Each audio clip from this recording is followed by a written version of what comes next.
When discussing issues with the Commander format, there are some common points that tend to come up repeatedly. You have your classics like how difficult it is to balance power levels, how aggro doesn't really scale very well to multiplayer, but undoubtedly the gripe I've heard personally the most is that Commander games just take too long. This makes some sense. With 4 players, higher starting life totals, and a tendency for decks to lean into the mid-range for their game plan, a higher game timer than other formats is expected. However, if this is something that is getting to the point where it is actively hurting your playgroup's enjoyment of the game, I have a few suggestions that might be able to help you out. Imagine if all 4 players could take their turns at once, not by shouting over each other, but that each of the 4 players were deciding on and resolving their game actions at the same time. Each round of the game would only then take as long as a single person's turn. Now, of course, this is strictly speaking impossible. We don't live in some 4th dimensional space where everyone can play on top of each other at the same time. But you can cut down a significant amount of time from your game by taking your turn in your head during other people's turns. Take a look at your hand and the available mana you're going to have on your next turn. Try to find a way to efficiently use that mana with the cards you currently have. Of course, on your actual turn you're going to have an additional card and some more information about the board state, but especially in the early developmental turns of a Commander game, you can mostly outline what you're going to do while the other players are playing. When it comes back around to you, all you have to do is go through the motions of resolving your effects, since the lengthy decision-making process is already finished and mentally queued up in your head. If you can get your group to implement this, it tends to move games from turns 1 to 4 or so in basically no time. Oftentimes you'll see people at the table with plenty of creatures just loitering around. There's usually a lot less of an opportunity cost than you'd think to turn some guys sideways and throw some damage out. The immediate concern is that if you attack someone, you're going to have fewer blockers to subsequently defend yourself with when they decide to attack you back. And while this line of logic is accurate, what it doesn't account for is that the person attacking you is also accounting for the same thing. The 2 other players will have an opportunity to take a crack at them if they attack you, and so on. If nobody takes this opportunity, then you just got free damage, and the game is slightly faster. If everyone takes this opportunity, then chunks of damage go flying around every turn, and the game is significantly faster. If your major concern here is speeding up games, this is a win-win situation for you. There are also degrees to this, right? There's no need to turn everything sideways and chant, "Math is for blockers!"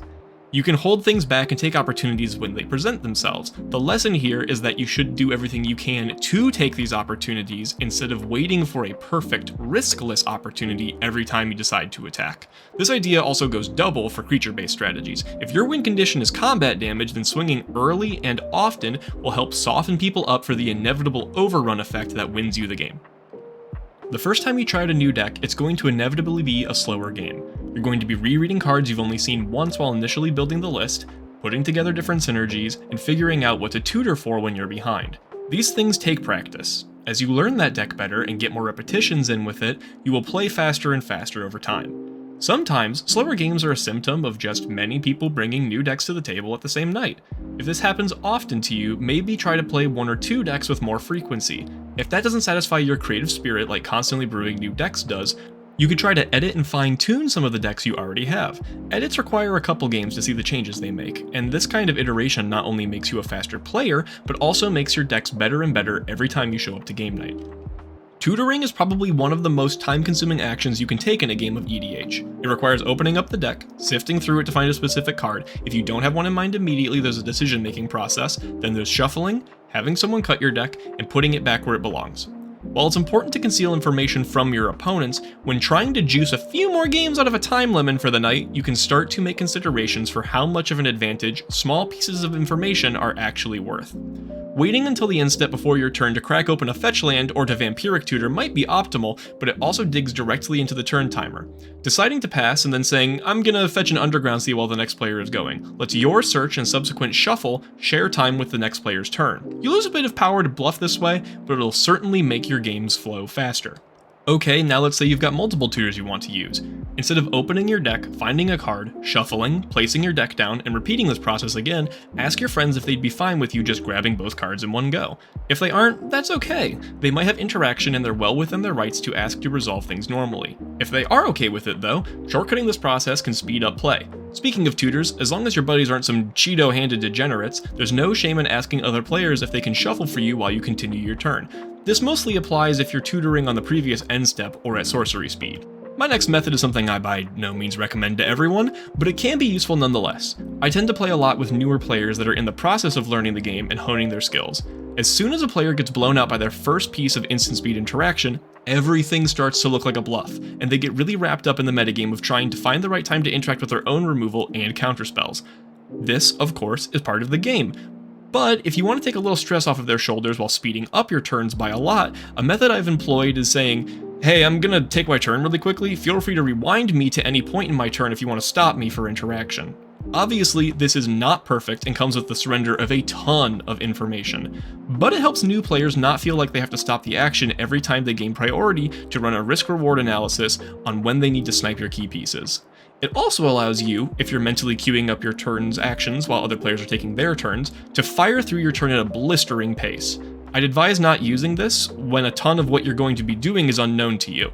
Like if you know your next turn is going to be digging 18 cards deep into your library with a professional facebreaker and a pile of treasure tokens. But if most of what you're planning to play is in your hand, consider giving this a shot sometime. Although it's not easy to admit, sometimes you're dead to rights. It comes down to 2 players, you're behind on resources, and the writing is on the wall. Unless you top deck a farewell in the next turn, it's probably going to be curtains. Playing to your outs is always acceptable, but if you're trying to cut down on time, you can just shake hands and move on to the next game. You probably aren't playing CEDH or recording for a show, so closing the curtains on a game early loses you very little. Meanwhile, moving to the next one not only gains you some time back, but also gets the players who were knocked out early in the game back into the action. Although fun is relative, it's generally agreed that the more time you get to spend interacting with the game, the more satisfying the experience. So conceding a little early can pull double duty, increasing how much enjoyment the group is getting out of the night. Speaking of getting players involved in the game again, there comes a conversation about how there are many factors that influence enjoyment of the game. The strategies being played, the players' personalities and how their days are going. A faster game isn't the end-all be-all. Heck, one of my favorite games of playing Commander ever was a game of 4 blue control decks duking it out.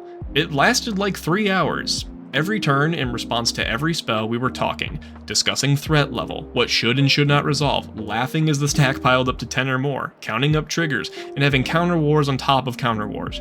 The game took half the night, but the length didn't impact our enjoyment. The quality of the gameplay was rich even if we had a smaller quantity of games that night.